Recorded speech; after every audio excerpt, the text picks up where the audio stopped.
By the way, as I read through this, I'm always aware that we've had this book in our hands for a number of years now, and with very few minor exceptions, nothing's been changed. So I kind of conclude that, and it's been in our hands, and every one of us that I've ever talked to has said, well, this would make it better, and it just doesn't happen. So apparently everything in here is pretty important, every word, which means that the stuff in italics must be really, really important to be emphasized. And here's one of those places. The ex-problem drinker, properly armed, who has found this solution, who is properly armed with facts about himself, can generally win the entire confidence of another alcoholic in a few hours. Until such an understanding is reached, little or nothing can be accomplished. So my primary job in working with new people is to, first of all, have found this solution and then present it in a way that they can make an identification. We're not too bright. We believe that nobody understands us. Particularly if you don't have this problem, you can't possibly understand it. Well, I'll bite you. Almost everything we have in this book that tells us anything about alcoholism, we got from non-alcoholics. Almost everything we know about the spiritual life contained in this book, we got from non-alcoholics. The only thing we have is the ability to present that information in such a way that the person who doesn't believe anybody understands comes to understand, I understand. So some of our arrogance has to go. You know. Now he's going to describe what works best. If I look this way, this works best. But the man who's making the approach has had the same difficulty. Not the same experience necessary in terms of the high drama. Remember, Bruce had committed a couple murders in a shootout. I've never done that. I couldn't have identified with that. But I understood when he described how I felt that day and what he was thinking. I understood that. I understood the drinking not killing the pain, but intensifying the pain. I understood that. So he'd have the same difficulty. I could hear him. But he obviously knows what he's talking about. Well, we described him earlier. Fresh-skinned, knowledgeable. Son of a bitch is reading my mind. How did he know that? I thought I had that hidden. Okay. But his whole deportment shouts to the prospect that he's a man with a real answer. His deportment. I was looking at a man that was doing a naturalized sentence who was free. I couldn't have put those words on it, but his whole deportment was one of no fear, no concern. It is as it should be.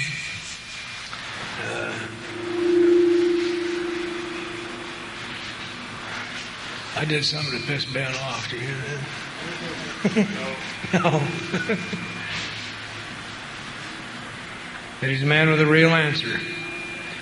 That he has no attitude of holier than thou. In our literature, in the pamphlet on sponsorship, it clearly says sponsorship is a relationship of equals. And I'm glad it says that because that's my experience. This book doesn't use the word sponsor, but it does use the word protege, which indicates a relationship between protege and mentor. And that is a relationship of equals. I've traveled this path, and I've come back, and I'll travel with you because I know the difference between the snakes and the sticks.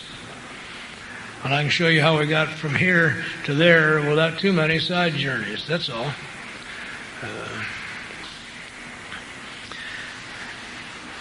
Norm Alpe told Johnny Harris a story one time that Johnny told me that illustrates this beautifully. He said, you're walking with your sponsor down this road, and we come to a fork in the road. And you ask him, which way are we going to go? And he says, well, I'm going this way. And you say, how come we don't go this way? He said, well, down there about 500 yards is a 500-pound gorilla. And if we go that way, he's just going to beat the tar out of us and fling us over on this other road anyway, so I'm going this way. And, of course, I have to go and meet the gorilla. And sure enough, when I'm all beat up and through, There he is waiting for me. And we come to another fork in the road. I say, which way are we going to go this time? He says, well, I'm going this way. Well, how come we don't go this way? Well, about half a mile down the road, there's a 500-pound gorilla. And if we go that way, he's just going to beat the tar out of us and fling us over onto this road anyway. I'm going this way, and I'll wait for you. And of course, I go meet the gorilla. Now, the importance of the story is that if I ever go down the wrong road here, and there's only a 25-pound chimpanzee down here, I'm never going to trust the guy again. He has to have walked the path. The only reason he knows it is because he got the tar beat out of him along the way. Then we can begin to develop that. Have the same difficulty. No attitude of holier than thou, nothing whatever, except a sincere desire to be helpful. At my worst, I can recognize somebody who's trying to be helpful. And that's what I want to project. I just want to be helpful. Whatever that may mean. There are no fees to pay. Well, we talked a little about that. I need to make sure they understand there's no fees to pay here. Your group can be an AA group and never register with General Service and never send a dime in it. You're just as much a group as mine is. You will miss out on some of the benefits, but there's no fees to pay. This is for fun and for free. So if you're new, don't ever pay to have somebody listen to your fifth step. There's a lot of us that would just be delighted because you're the stories we tell next time you're not around.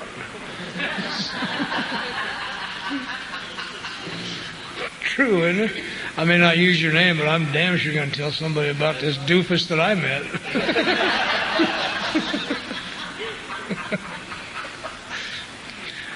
No axes to grind.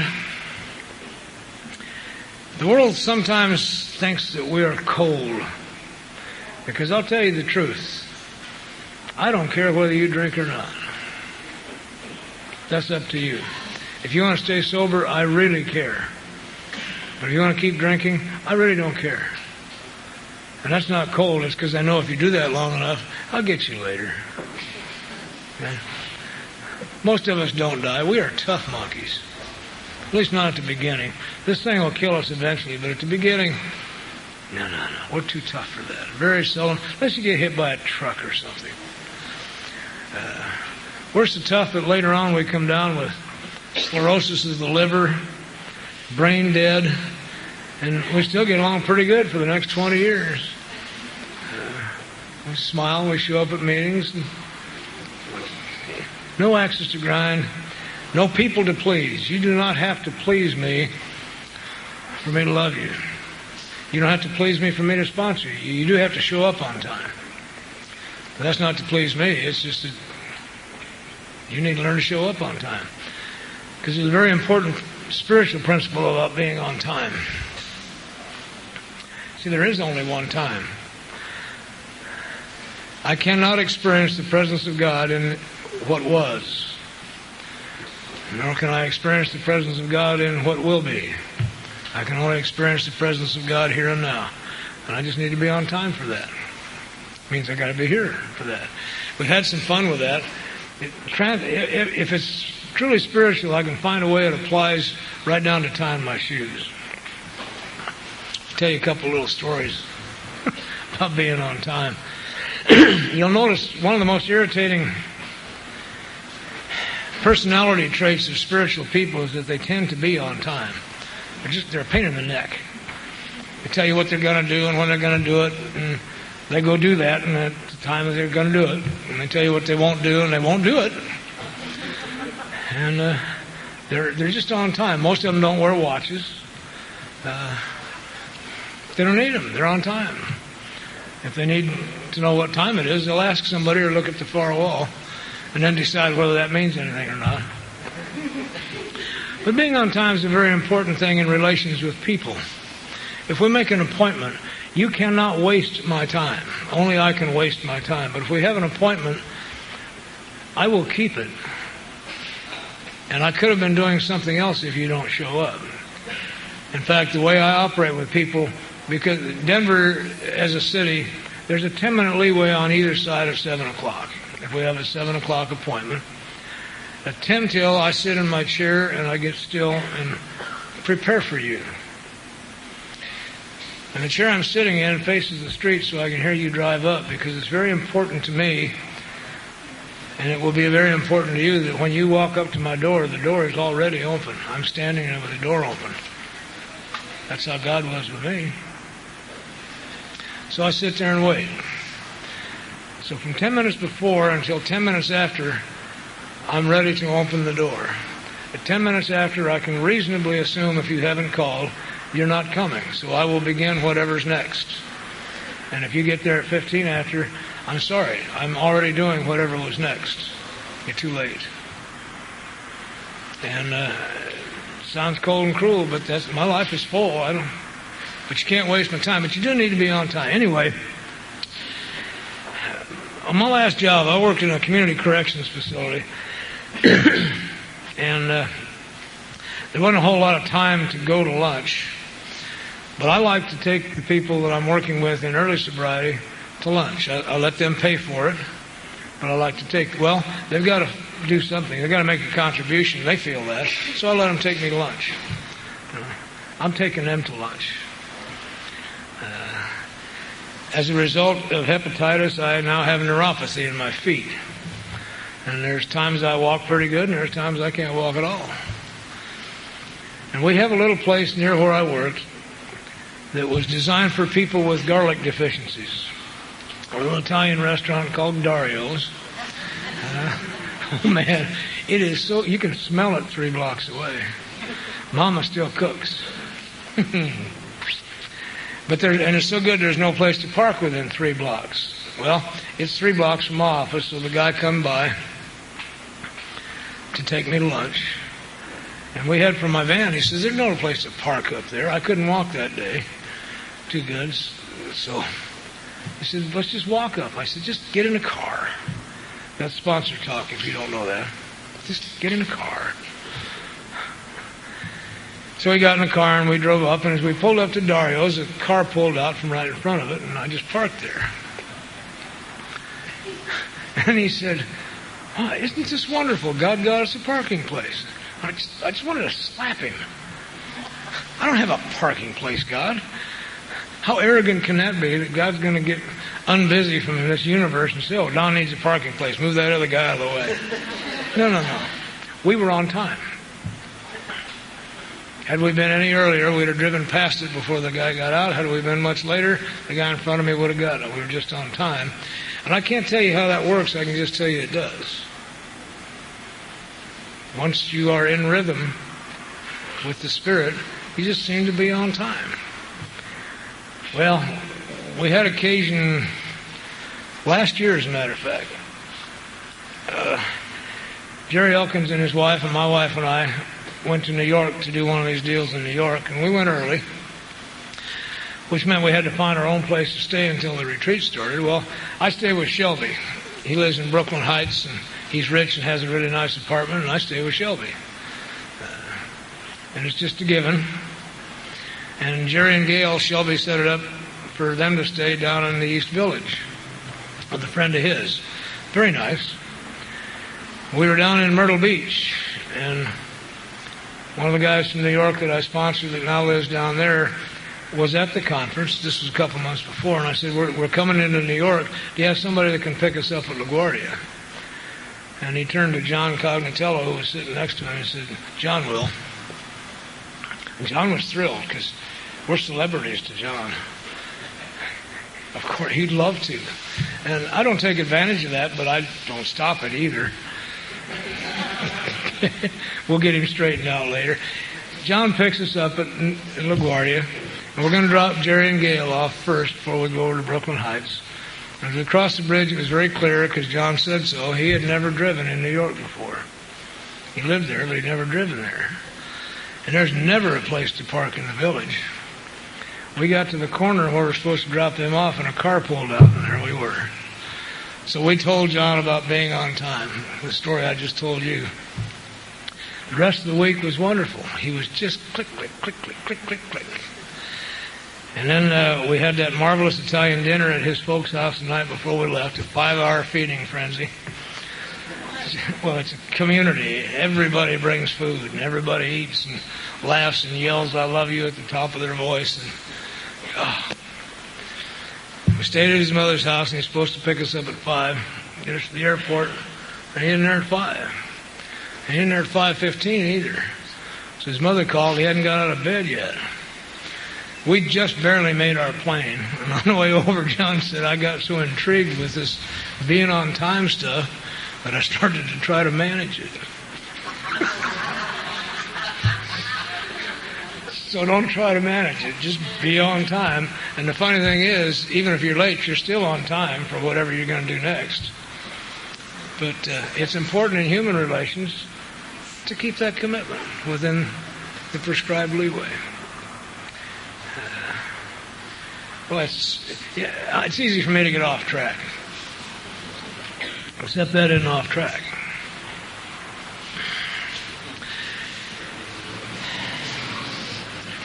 No people to please and no lectures to be endured. Thank God.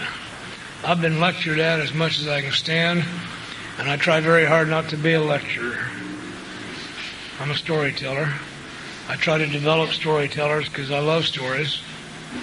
Let me tell you the importance of stories. I would like to give you a great gift from my grandfather, who was a master storyteller. Now, I almost stopped doing these things several years ago. I've been doing this or something like this for about 33 years now. And I was getting tired of it, just 10 years or so ago. Tired of hearing my own stories, tired of hearing my own voice, tired of the belief that you have that I know something you don't know. Just the whole thing was getting tiresome. I'm back in ego again. And I was in New York, and one of my spiritual granddaughters, a little girl named Ruth, I told her about it because I'm very clear with the family what my plans are. I said, honey, I'm thinking of not doing this anymore. She said, oh, don't do that. Let me tell you what happens. When you come, it's like having our grandpa or our uncle come and tell us stories, and we'll all get together to hear the stories. And I thought, there it is. If my being here will cause you to get together, I'll come. As long as you understand all you get out of me are stories. And they're really important. They're the same ones. This young man's heard me talk before, and he was telling me just before we started the 1 o'clock deal. Sounds like the same stuff. Of course it is. Storytellers know, if I catch hell sometimes if I don't tell something that struck him last time he heard me talk and I didn't tell it. He wants to know, why didn't you tell that? That's the way we are. So I'm going to give you my grandpa's story he gave us from the time we were little. Finest story I've ever heard. It was in the heart of Hart Mountains of Germany, where a band of robbers gathered together for the purpose of robbing a train. Their leader arose and said, Pierre, tell us a story. So Pierre began. It was in the heart of Hart Mountains in Germany, where a band of robbers had gathered together for the purpose of robbing a train. Their leader arose and said, Pierre, tell us a story. So Pierre began. It was in the heart of Hart Mountains in Germany, where a band of robbers had gathered together. And he would tell that 15, 20 times. We never got tired of it. I'm still not tired of it. I talked to my brother the other day. He still remembers it word for word the same way I... Because you know what Grandpa was really saying? I really love you. I will spend time with you in meaningless activity so that you'll understand how much I love you. We won't do anything. We'll just tell this story. And by God, if he ever changed that story, have you ever read stories to a kid? You better not change it. That ain't right, Grandpa. That's not what that said. So we can take advantage of that with working with our new people. No lectures to be endured, but let me tell you a story. And become good storytellers. I love good storytellers. As I grew up, I remember two of my heroes were Charles Laughton and Boris Karloff. And it wasn't because of their acting. I got to see both of them do dramatic readings. Karloff was sitting on a stage in a chair with nothing else on the stage, and the lights had two bars that looked like prison bars, and he did a thing called the cell. And if you've never heard Charles Lawton read, oh my God. It touches people in their hearts, down where they live. It moves them because of the images and the inflections. You want to really get somebody's attention? Talk quietly. They really listen. Move in toward them, and they'll move in toward you. And that's the human dynamic that goes on. No lectures. Man, don't put a blackboard up here. I'll get caught up in my own importance. Give me the magic wand, and I don't even looking at you. I'm writing this down and talking to the board. No wonder I get bored with that. Got it? I don't need to belabor it, but I'm passionate about that. I love to tell stories to my grandchildren. They just go, oh. They think you know everything. And to do that effectively, you have to get down on the floor with them or put them on your lap, one or the other. You can't talk from up here. The best place is down here unless they're real tired, then put them on your lap. And when they're real tired, don't tell an important story. It was in the heart of Heart Mountains of Germany. Then they go to sleep. If they're not tired and want to know something, tell them. Anyway, these are the conditions we found most effective. None of us makes a sole vocation of this work, nor do we think its effectiveness would be increased if we did. That kept me out of the treatment business for a number of years. When I hit my evangelistic stage, I wanted to open up a whole string of treatment centers and save the world. And it came at a time when I got out of prison and got a little job and was 12-stepping. We didn't have any place to put anybody, but Cricket and her sister had a house, and I had a job to pay the rent. And we had Johnny and Jimmy and another guy, and we were going to die on the street.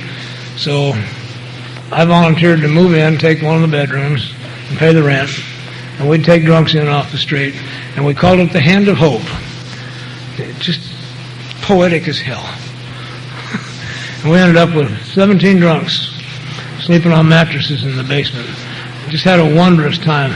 So I got to thinking, I could do this. And a job opened up out of Fort Logan for house father for a little house. It was more money than I was making as a truck driver. And so I went to one of my teachers, who happened to be the director of that program out there, and asked her if I should apply for the job. She says, honey, you could do this easily, but if you do, you'll lose some of what you got. And I decided to not do that. Years later, I went into the business. I went to work for the Department of Corrections in North Carolina, establishing alcohol and drug programs behind the walls of the prisons down there, and then the same thing in Colorado. But I didn't do any 12-step work. I'd finally learned where the line was for me. I can establish the arena and bring the right people in. I can even do some didactic lectures. I just can't do my 12-step work here because it won't be effective.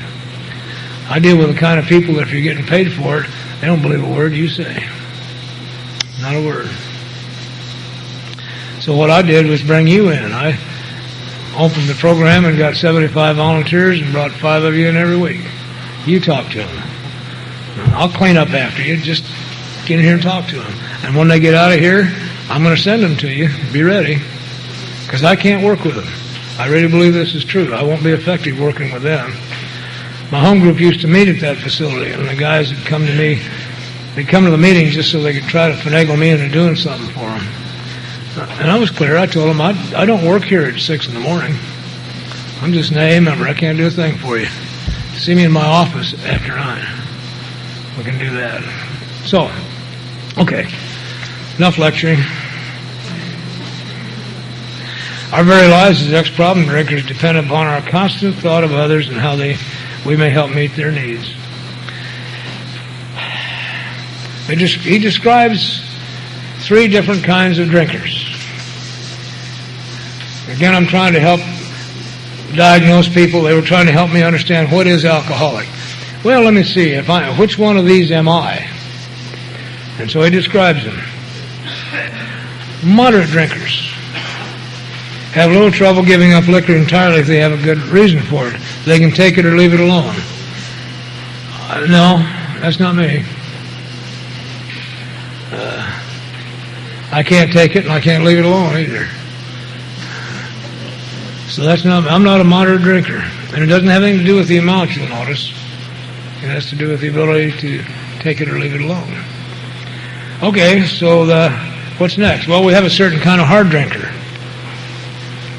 May have the habit badly enough to gradually impair him physically and mentally. In fact, he looks like an alcoholic. Okay. My uncle was one of those, Uncle Walt. He and Aunt Ruth really drank well, and lots of it. They partied and drank. 30, 40 years ago, a doctor told my Uncle Walter, if you don't stop drinking, you're going to die. So he quit. Just didn't have what it took to be an alcoholic. Well, you got to be tougher than that.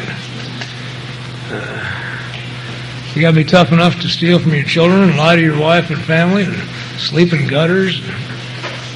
End up in towns where you're not really sure why you're in jail or what jail you're in or what happened. You got to be tough to do that. And then tough enough to go home and pretend that you're not going to do that again. And really mean it.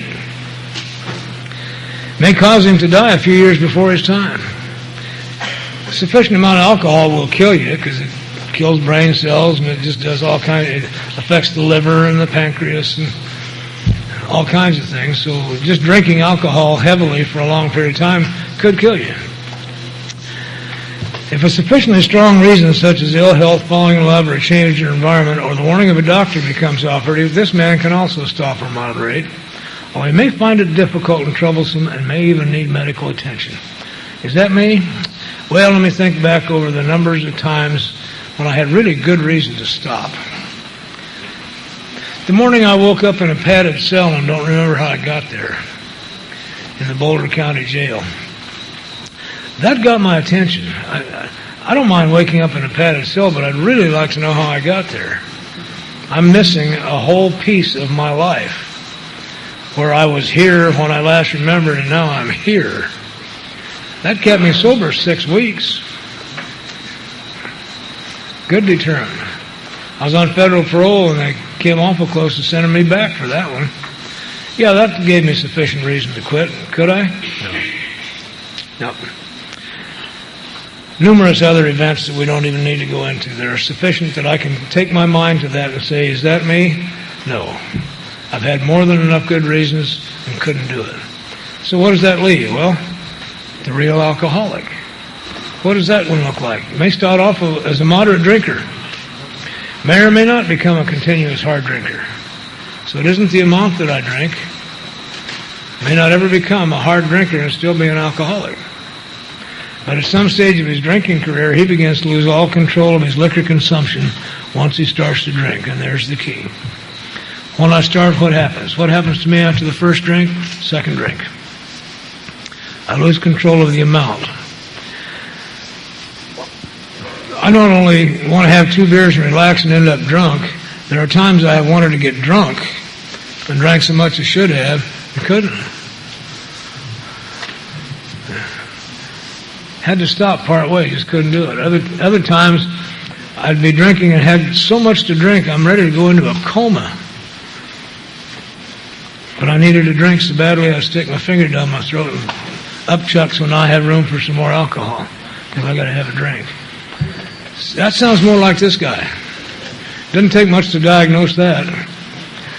I have never seen my mother drink and then stick her finger down her throat. She can have a second one.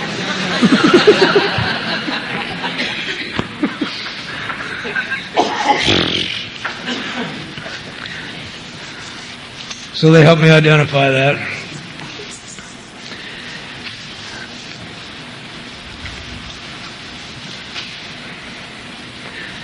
Over on page 22, we make a movement for the second critically important part of our illness.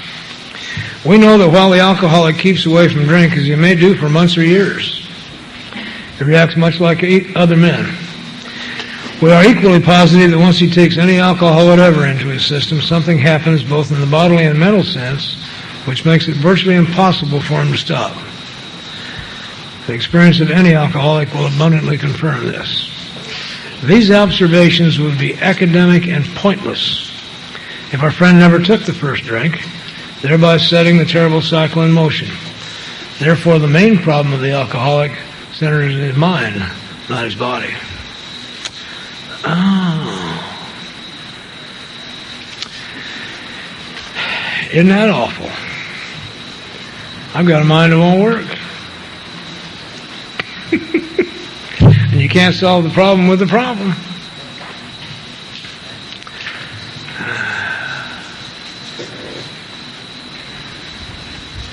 And I was certified at that time as a sociopath type 2, psychopath, manic depressive drug addict. And you're asking me to go, you're telling me there is a solution. I need to go back inside. Last time I'd done that, I killed it. Pretty scary proposition here. But I've lost control. At a certain point in the drinking of every alcoholic, he passes into a state where the most powerful desire to stop drinking is of absolutely no avail. So when I'm around AA people, and someone who has relapsed comes back in, and I hear them say, well, if they'd have wanted to stay sober as much as they wanted to drink, they wouldn't have done that, I get upset. It shows a total lack of understanding. Nobody with a track record that any alcoholic has would ever deliberately choose to go out and drink. The strongest desire to stop drinking sometimes won't stop me. I don't have any control. I don't have any choice in the matter. I've lost the fact. The fact is that most alcoholics, for reasons yet obscure, have lost the power of choice in drink. December 26th, I will be 36 years continuously sober, and I have no more choice or control over whether I drink or not today than I did then. I've lost it. It's gone. Thank God. Listen, every time I had a choice, I made the wrong one. Okay. Please don't give me back the choice. Oh. Our so-called willpower, as marshaled by the will, becomes practically non-existent. Now, those are old railroad terms. I grew up with railroaders. A marshalling yard is where they take the various pieces of a train and pull them all together and make a train that can go from Omaha to Los Angeles. They put it all together in a marshalling yard, all the different tracks. It's kind of like the ideas in my head. I've got all these different ideas on different tracks. And some of the ideas, I don't want to do that anymore. I don't want to drink again. And that's over on this track. And it's going to be on a train that says sobriety forever. And right next to it is a train that says watch me. And I hook it up to the wrong damn train. Okay. The choice I made is the wrong choice. I hook it to a train that says, well, it'll be different this time. Or I'll hook it to the train that says the reason we got so sick was bad chili. Or the one that says if you had a wife like mine, you'd drink too. Or I can't stand it anymore. I've got to have some relief. I hook them to the wrong train. I marshal my thoughts. So marshaled by my will just doesn't get me anywhere. And I don't know if that makes sense to you, but I'm an old railroad kid, so I understand the marshalling yard. Bill uses very specific images for us. Isn't that lovely?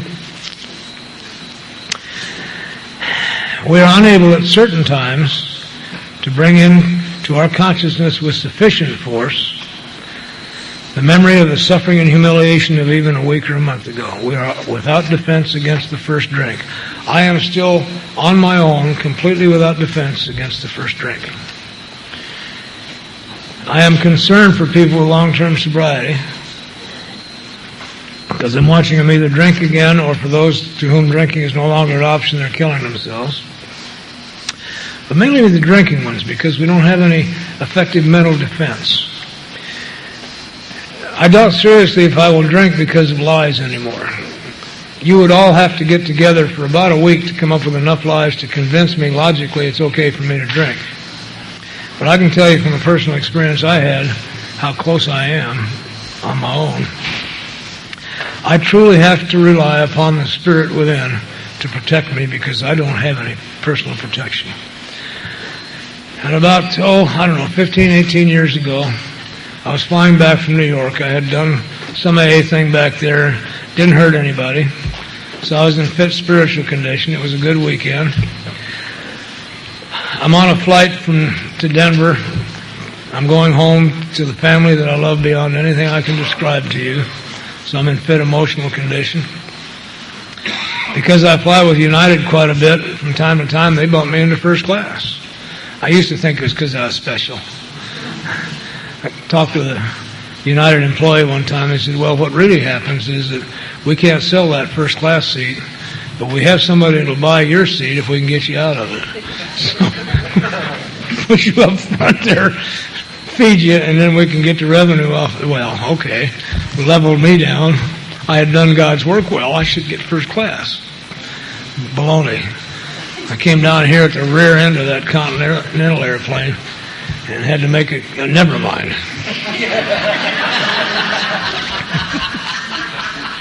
Backward bounces all the time. Anyhow, I'm up in first class, and it's an evening flight. I've got a 3.5-hour flight, so I've got a book I've been waiting to read. We're now into where I can really do some things that just please me. And up in first class, they serve real food on real plates with real silverware. There's no plastic up there. Put down linen and everything. Well, not anymore. Since September 11th, there's an insane thing going on. I have to laugh. Please don't tell them I said this or they won't let me on the airplane. Up in first class now, you get a plastic knife, a steel fork, and a steel spoon. I think, what are they thinking? I can do a hell of a lot more damage with this fork if I wanted to than I could with that butter knife they used to give me.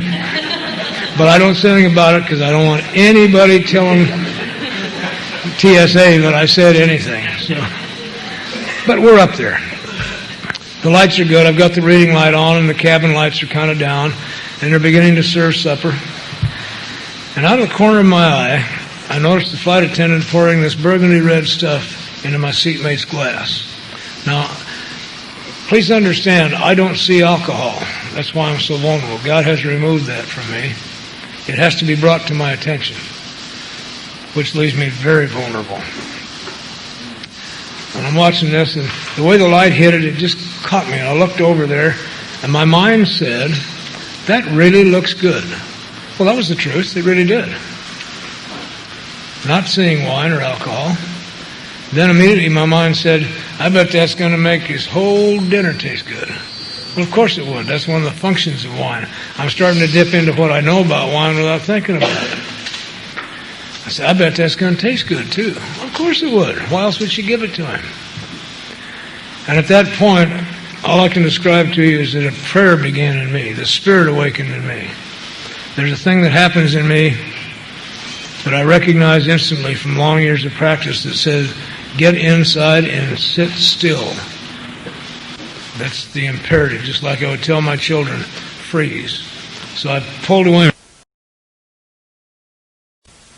What would have been, I should probably have one of those too, without ever thinking of wine. That's how vulnerable I am. This is real to me. I've got to have something to protect me during those particular times. Because alcohol won't get me. Alcoholism won't get me here.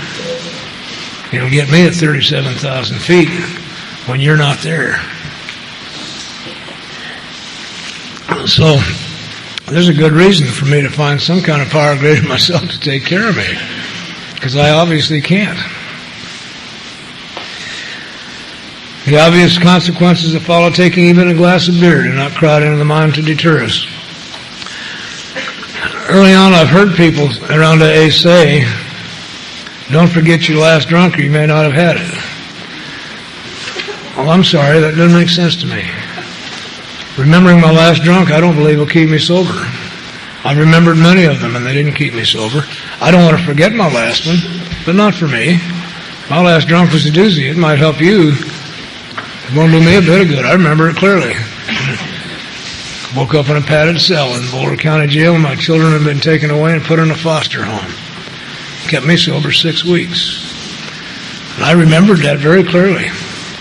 There is nothing like having lost a good part of a day to make you know that there's something wrong here. But that didn't keep me sober. So anyway, that's serious stuff, isn't it? Whew, makes me tired. Hang on, it'll get easier in a minute. This is part of the technique that I have to use to help new people hit bottom. Okay. A lot of people come to us who have not hit bottom, who don't understand that whatever they have in mind for their life isn't going to happen. And so this helps us get them to a place where they can say, oh yeah, I really am doomed, aren't I? What do I have to do? And then we can tell them. When this sort of thinking is fully established in an individual with alcoholic tendencies, he has probably placed himself beyond human aid. Yep. After I came out of that padded cell, my parole officer had a decision to make: violate me or put me into some kind of care. And he had to know whether to put me back in prison with that psychiatrist, back in the federal hospital with that psychiatrist, or outpatient. And my choice was outpatient. Just seemed like it would be okay. But I knew that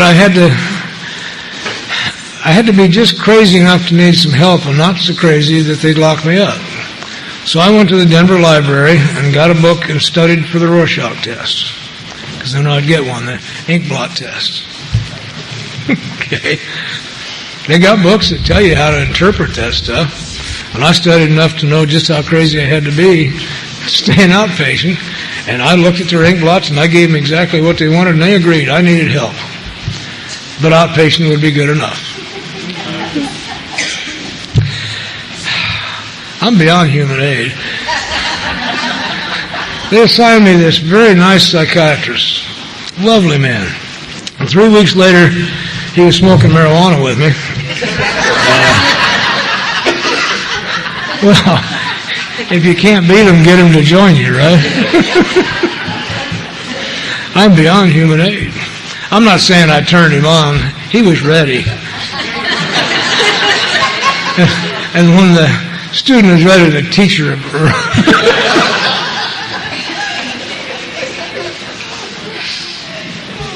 I'm beyond human aid. I'm a gamer. I will defend my sickness to the death, because I don't know anything else. And those less locked up may die or go permanently insane. And I was headed for permanently insane. I live with the fact that I'm a failure at living, and I'm also a failure at dying. All that's left for me is permanent insanity. And that's one of the fears I had to look at in my inventory. When I was brought up, I got a lot of information on it. I usually misinterpreted it. This one I had straight. If they put you in a mental hospital, the only time you get out is when they think you're sane. They can keep you forever.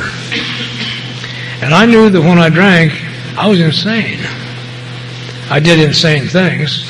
And I was really afraid that they would catch me during that time and lock me in one of those places, and then I'd sober up and I'd be sane again. And one of the ways they gauge whether you're insane or not is whether you think you are or not. And if I told them, I'm okay now, they'd say, you're insane. We're going to keep you a while. And it terrified me, that whole thought. But that's what I'm faced with, is permanent insanity. I do a lot of work in places like that. I think one of the saddest cases I ever encountered, just touched my heart, was a guy that was in the maximum security unit at Harnett Prison, the hospital unit in North Carolina. Very nice man. now that he's sober. He'd shot some people on a beach one night.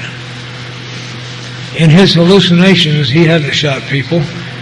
He told me that he saw these gargoyles coming at him and he was defending himself. And he knows full well today, locked up forever, that they were people.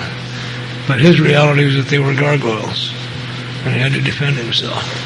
That's me. I remember things coming off the wall and talking to me. The best one was a deer. It was very nice. It was part of some wallpaper, and it just came to life and came down and chatted with me for a while. To hell. Very nice. Very pleasant. I'm beyond human aid. That could be me. That should be me. So I get to that depth, and now I can really surrender. Otherwise, why would I surrender? I'm not, and I couldn't. But there is a solution. One of my old heroes, long dead now, was old Tom O'Sullivan. Some of you may have known Tom, out of Mississippi. Tom was a dentist in the Navy and fell asleep in the admiral's wife's lap one time. He'd been drinking too much and he took some barbiturates so he could work and just ended up nodding off in her lap while he's working in her mouth.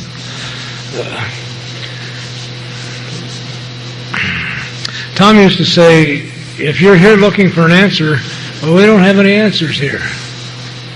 If you want an answer to your problem, just stop anybody on the street out there and tell them what the problem is. They'll give you an answer. What we have here is a solution. And if you'll put yourself all the way into the solution, you'll find your own answers. And so that stuck with me because I believe that. What's it going to take? Well, he says here, almost none of us like the self-searching, the leveling of pride, the confession of shortcomings, which the process requires for successful consummation. Okay, there it is. Self-searching, leveling of pride. Pride gets leveled pretty good when I begin to remember the horrors of my life. Who can be proud of ending up in a padded cell and not remembering how they get there with their children taken off to a foster home? I can make that into a story where see me ain't I cute, but that levels my pride. The great fact is just this and nothing less. Please don't settle for anything less. On page 25 it tells you the whole package. Here's what's available to you. Nothing less. We have had deep and effective spiritual experiences which have revolutionized our whole attitude toward life, toward our fellows, and towards God's universe. The central fact of our lives today is the absolute certainty that our Creator has entered into our hearts and lives in a way which is indeed miraculous. He has commenced to accomplish those things for us which we could never do by ourselves. That's what I bought into because I saw it in operation. I asked Bruce about being changed. He said, that's right, I have been changed and God changed me. And Phil said roughly the same thing, and so did Roy. I've been changed. I'm no longer the person I used to be. And I bought into that. I found a working description of insanity that I could work with in the book Alcoholics Anonymous and the story of the car salesman named Jim. And that's an interesting story because as you read it, when I read it, I'm curious. Why is it that Jim came to our founders, worked this thing right from the horse's mouth, and still drank 6 times? What is it that he either did wrong or didn't do right? And it tells me in the beginning of the story precisely what went on there. He got his family back. Everything got together. And then it says, but he failed to enlarge his spiritual life. Oh. Remember, we just read what Bill said about how we enlarge our spiritual life by work and self-sacrifice for others. So I can reasonably assume that what Jim didn't do was pass it on. Got his own life back in order, got his own family back in order, and just didn't pass it on to anybody else.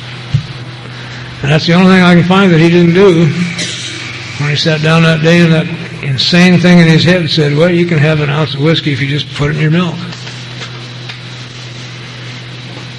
I love the story. I don't have time to go into it, but I love it. because this is me.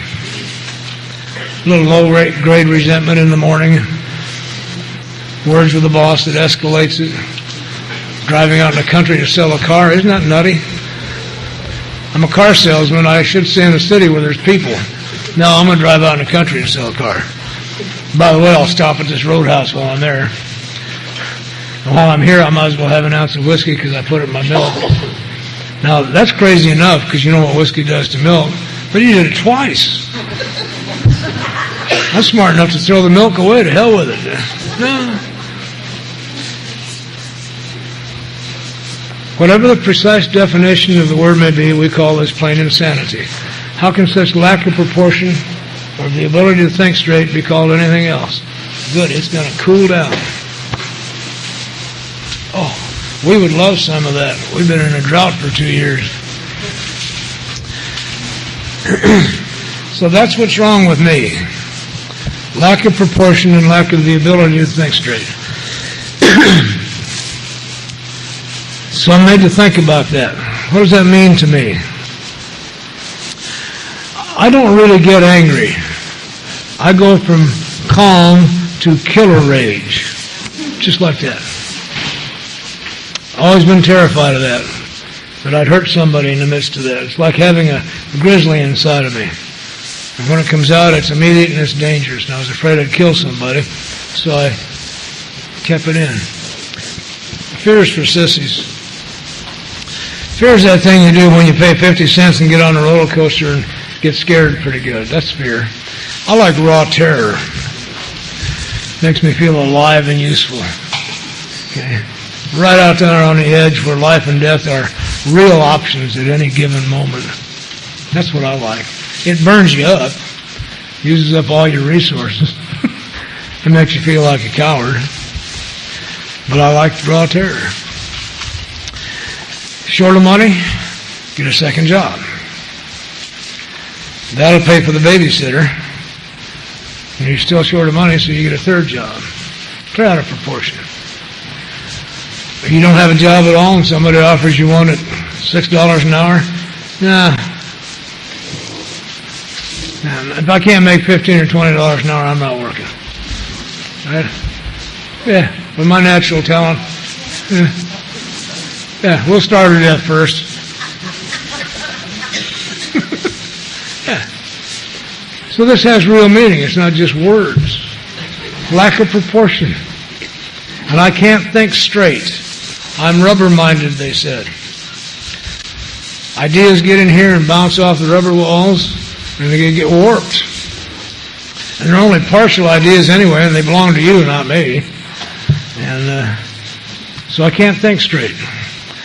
I am unable with my own mind to say, this drink causes this, so I won't do that.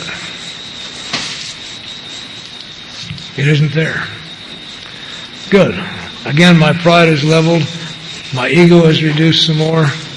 I don't know about proportion, and I don't know about thinking straight when I'm caught up in self. Today I know about proportion. I don't always do it. I mean, it's still my by nature. Anything worth doing is worth overdoing. Okay, and I sometimes do that in AA. And my sponsor caught me at that one time. I was about 5 years sober. I had 7 children, wife, a dog, and cat, couple cats. And I'm busy being Mr. AA around home, sponsoring the world, and those that I can't sponsor, I'll go talk to every night. And he pulled me up one day and he said, you know, we're supposed to practice these principles in all our affairs, and that means we have to practice them at home, too. And in order to do that, you have to be there once in a while. And got me. My granddaughter loves that sound. Squeaky shoes, she calls it. I'm a fuzzhead to one and a squeaky shoe to the other.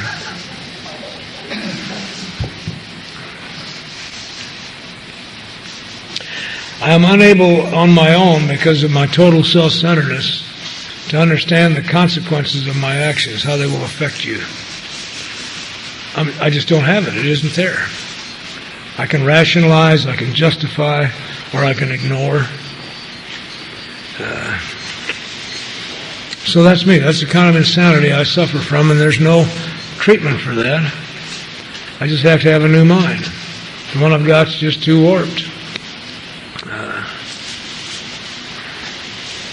And he goes on with some more explanations.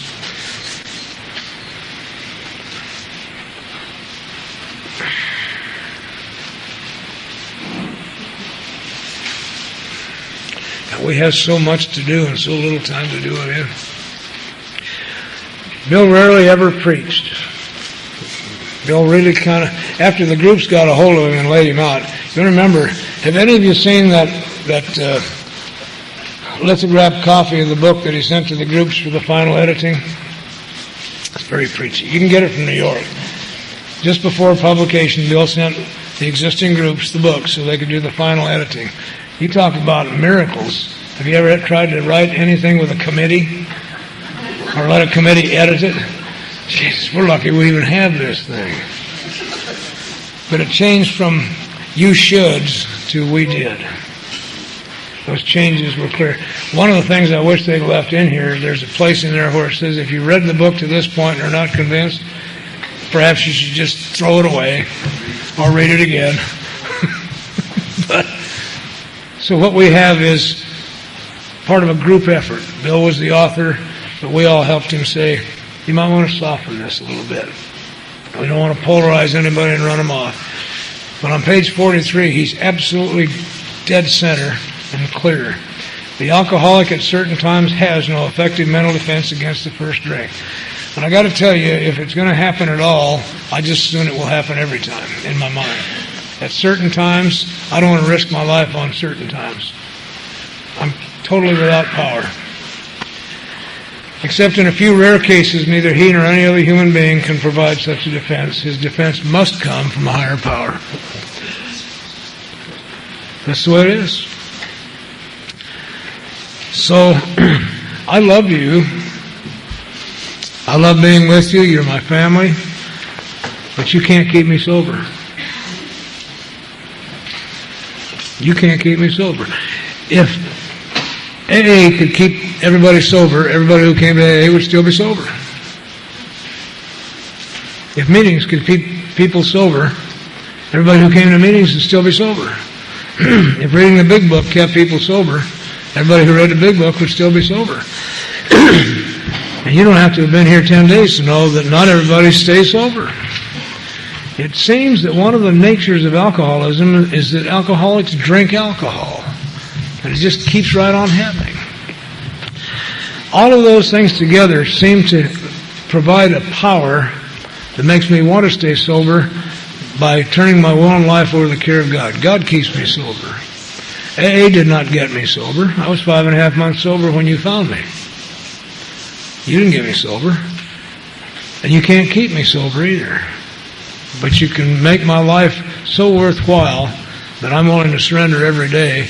And as a result, I stay sober. Now that I'm sober, I can come to you and really appreciate you. You are funny. I am funny. We are bizarre. You know that? I think the reason that people stay with us is that we're better than television. Man. My wife had never met an alcoholic when I met her. And she still goes, really? When I tell her something, she hears one of you say something. Really? My goodness. And then she sends herself to her room while she, what did he say?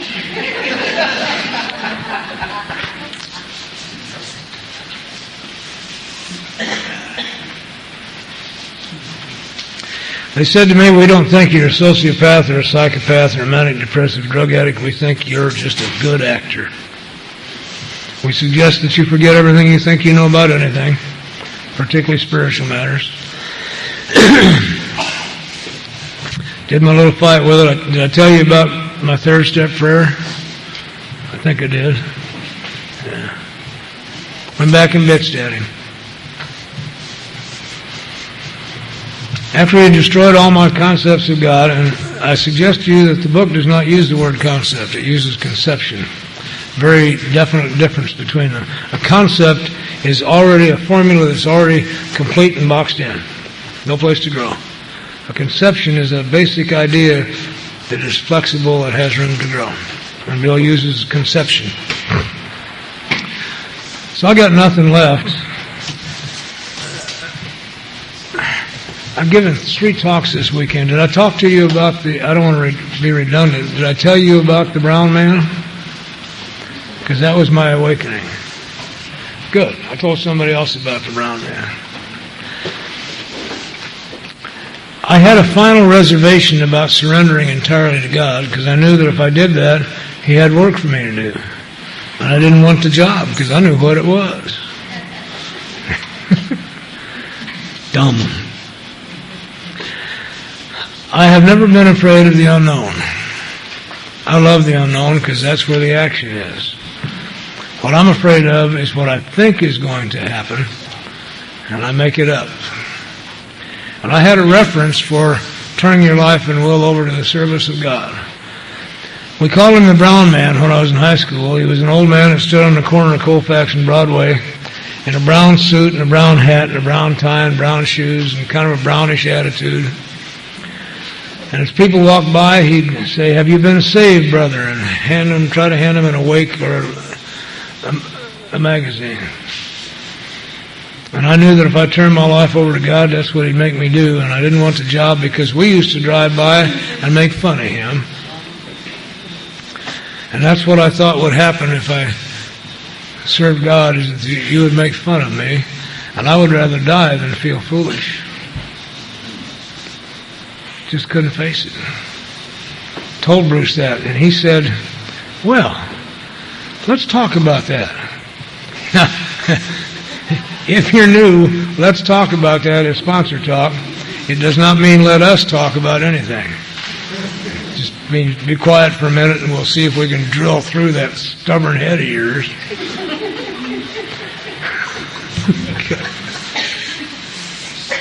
And then he took his spiritual sword and went for my idiot jugular. He said, "Don, do you suppose that the guy that's handing out watchtowers today on the corner of Colfax and Broadway had breakfast where he wanted to?" I said, "Yeah, probably." He said, "Well, you didn't." Oh.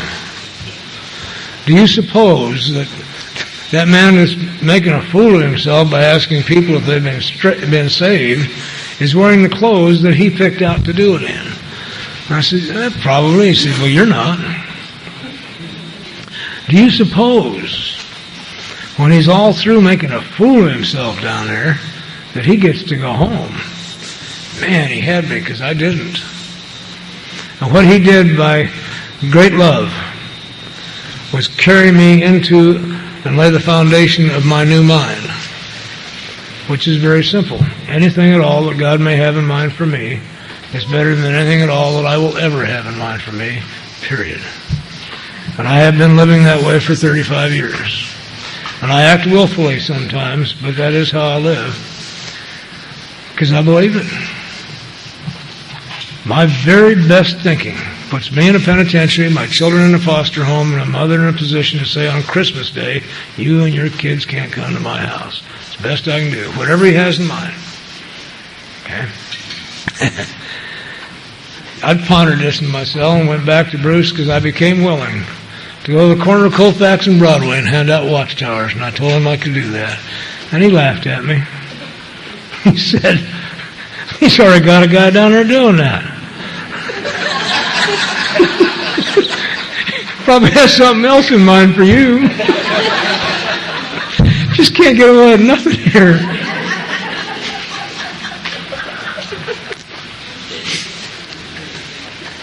As you can tell, I loved Bruce dearly.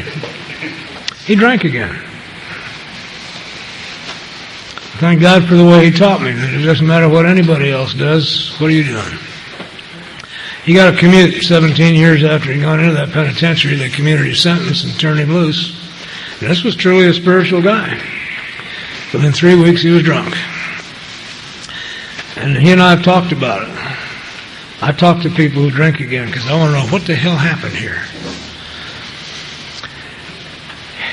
he said within the first week he had begun to get this new feeling that he'd missed something. He'd been locked away for 17 years and he'd missed something. He hadn't had sex with a woman for 17 years. It was just that simple. And he'd never addressed the fact that he'd never had sex without drinking. And within 3 weeks, in order to where's mine, he was drinking. You'll be pleased to know he's sober again. It took him a number of years and he never did get back to AA. But he had a Christian conversion experience and he now runs a little mission on Capitol Hill in Denver and he's sober about 15 years. And he's doing just fine. But the lesson for me is that I'm to watch for the one thing that he saw. It didn't matter what the details were. Where's mine is dangerous for me. It means I'm slipping out of my spiritual consciousness. Where's mine is always answered by you're sitting in the middle of it, dummy. Okay. I have everything I will ever need or want. And if I get to thinking that I don't, I'm denying the power of God. I may not have it the way I like it. You know, where's mine? That can't be mine. It's not big enough. That can't be mine. It's the wrong color. That can't be mine. There's not enough of it. Blah, blah, blah, blah, blah, blah, blah. Well, where's mine is peace of mind. It has nothing to do with anything else. It's my peace of mind which allows me to let you do and be whatever you want to be. And if I don't dig it, I'll leave.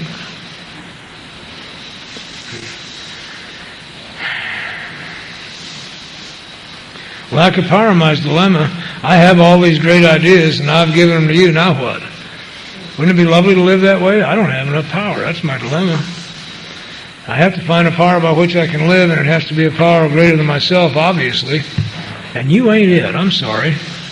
I've been to a lot of your meetings. You keep telling me you don't have any power either. So I'm sure not going to count on you. Well, let me rephrase that. I will not rely on you. I do count on you. I depend on you. But I don't rely on you because that's not fair to you. It isn't that you're going to let me down. I'm going to let you down. I'm going to put you in a position that you can't come through. And then we're both going to feel bad. So I'm not going to rely on you, but I count on you. One of the things I count on is seeing the same faces over and over and over. And for new people, that's the greatest hope there is. Same faces. How many of you have been sober longer than 10 years? Did you ever experience the thing at your favorite meeting when your favorite guy said something and you thought, shit, he said that last week? In fact, he said that the week before, too. Doesn't he know anything else to say? Watch, it'll come. You know, look to your own house. What's so funny? Of course he said the same thing. He doesn't know anything else. And if we don't say it over and over and over, I don't get it. Anyhow. Well, where and how are we going to find this power? Well, that's exactly what this book is about. There's clarity here. Its main object is to enable you to find a power greater than yourself which will solve your problem. I'm a member of Alcoholics Anonymous. That means that I should be what this says. So my main job is to help you find a power greater than yourself that will solve your problem, because I can't solve it for you. You can't solve mine for me. Together, maybe we can find a power that will allow you to do that. That's all we have to offer each other. In the meantime, we should be playing. Don't get too serious about this. It's only life or death. Jeez. We're God's children. Would you agree with that? What are children supposed to be doing most of the time? Yeah. Should be playing. Once in a while it gets serious, but we should be playing all the time. And we get serious. Good Lord. Of course, I can say that now because I don't have to work for a living anymore. But I believed that a long time ago. If what you're doing to make a living doesn't just tickle the hell out of you, you might want to look around and see if there's something else.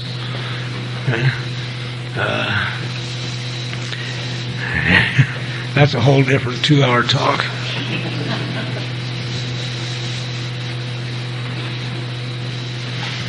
On page 46, I'm given some directions that I carry into the rest of my life. We found that as soon as we were able to lay aside prejudice and express even a willingness to believe in a power greater than ourselves, we commenced to get results. On page 47, it continues, do not let any prejudice you may have against spiritual terms deter you from asking yourself honestly, ask yourself what they mean to you. That's a guide for my future, the way I look at life. I'm to ask myself in each case, what does this mean to me? Because my weakness is that I always stole your ideas, so I didn't have any of my own. Well, what does this mean to me? I'm about to embark not on a life and death activity for me, but a living activity for me. I know I'm going to live for a while. So what does it mean to me? We'll use that for the rest of this deal. Geez, we don't have that much of this deal left, do we? But I heartily recommend you use that question throughout life. What does that mean to me? And discover how much, very little means to me at the beginning, because I don't have any ideas. But what does it mean to me today? I can tell you. And I need to know what that means to me so I don't screw it up. We need to ask ourselves but one short question. Do I now believe, or am I willing to believe that there is a power greater than myself? That speaks to the alcoholic ego louder than anything in this book. That me, at the bottom of my life, having destroyed everything, I have to ask a question, is there anything greater than I am? Kind of makes us look really foolish, doesn't it? That's because we are. See, I'm a damn fool. Worst thing I could ever think of was to be thought of as a damn fool. And now I are one. My granddaughter Gianna, I don't want to insult anybody, but is the finest little girl ever produced on this entire planet. And likely never will be another one quite as good as this one. And not only that, I love her. Oh, she is so smart. She was running her own computer when she was 2.5. Oh, those are stories we'll tell later. But one day, I'm sitting there, and she's got this big Barbie house, and a lot of different sized Barbies. You know, children don't get as meticulously lineal as we do. One Barbie's this big, one's this big, and they all fit in the same house. As far as she's concerned, there's no difference. And she's playing away, and I'm just sitting watching, and she looked up at me and says, Grandpa, you want to play Barbies with me? Now, look, do I look like a Barbie player? Come on. I would have been the world's biggest fool that day to not get down on my knees and play Barbies with that kid. And if you'd have looked in from the outside, you'd have thought, look at that silly old man. But the only foolish thing would have been not to do it. I must not have done it right because she hasn't asked me since, but I mean, the things I do with Barbies ought not to be seen by little children.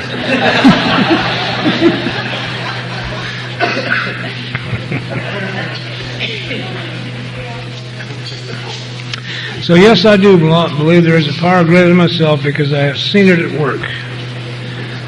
It's not a belief system. Please get rid of your belief systems. Every system is designed to fail. Is he waving at me? No. I have 4 minutes left.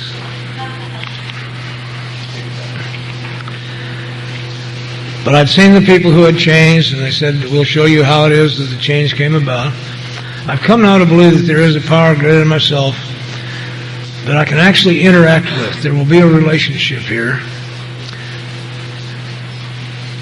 And believing that, I need to know, well, where do I look? Because I've been looking all my life. I've been on a spiritual search when I was a kid. Where do I look? I've tried all this out here.